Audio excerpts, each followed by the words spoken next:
আসসালামু আলাইকুম। আজকাল আমরা একটা জিনিস চিন্তা করি সবসময় যে মানুষের বিনাশ কেন ঘটে। মানুষ কেন, একটা ভালো মানুষ ক্রমান্বয়ে ধ্বংসের দিকে যায়। কেন একটা মানুষ ক্রমান্বয়ে একটার পর একটা গুনাহের কাতারে পড়তেছে ভালো মানুষগুলা।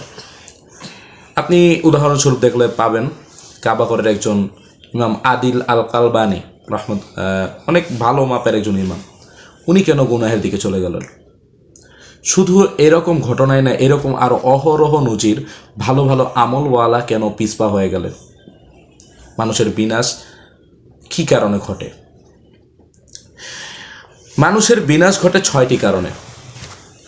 পরকালে কাজের ইচ্ছার দুর্বলতা, শয়তানের মনোদ্ভূত কার্যসমূহ সম্পাদনে চেষ্টিত থাকা, মৃত্যুর সময় ঘনিয়ে আসা পর্যন্ত বৃদ্ধাবস্থায় উপনীত হওয়া সত্ত্বেও দীর্ঘদিন বেঁচে থাকার আশা মনে প্রবল থাকা, আল্লাহর সন্তোষের উপর মানুষের সন্তোষকে প্রাধান্য দেওয়া, নফসের খায়েশের অনুগত্য করে রসুল্লাহ সাল্লাহ আলাইসলামের সুন্নত তরক করা ও পশ্চাতে ফেলে রাখা, অতীতকালের বুজুর্গানে দিনের ভুলচুককে নিজের জন্য প্রমাণরূপে দাঁড় করানো এবং তাদের ন্যাক কর্মসমূহকে গোপন করা, যার ফলে তাদের দোষী লোকের চোখে ধরা পড়ে।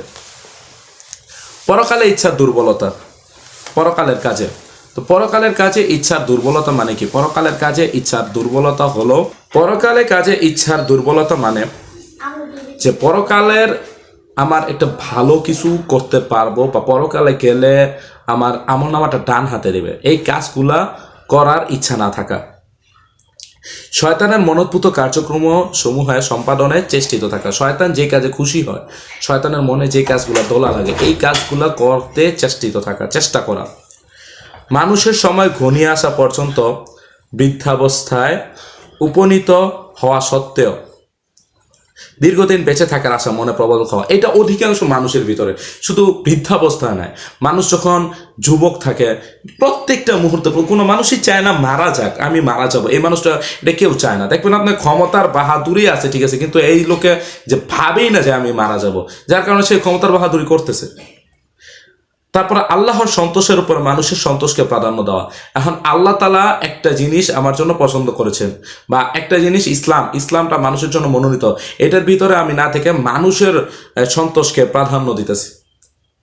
বা এটা এমন হতে পারে যে আমি ইসলাম মানতে চাইতেছি কিন্তু আমার বাপ মা মানতে দিতেছে না, আর আমি তাদের কথায় মানতেছি। তারপর নফসের খায়েশের অনুগত্য করে, নফস যেটা চাইতেছে সেটার অনুগত্য করে রসুল্লাহ সাল্লাহ আসলামের সুন্নত তরক করা ও পশ্চাতে ফেলে রাখা। অতীত সকলে বুজুর্গানে দিনের ভুল চুককে নিজের জন্য প্রমাণস্বরূপ দাঁড় করানো।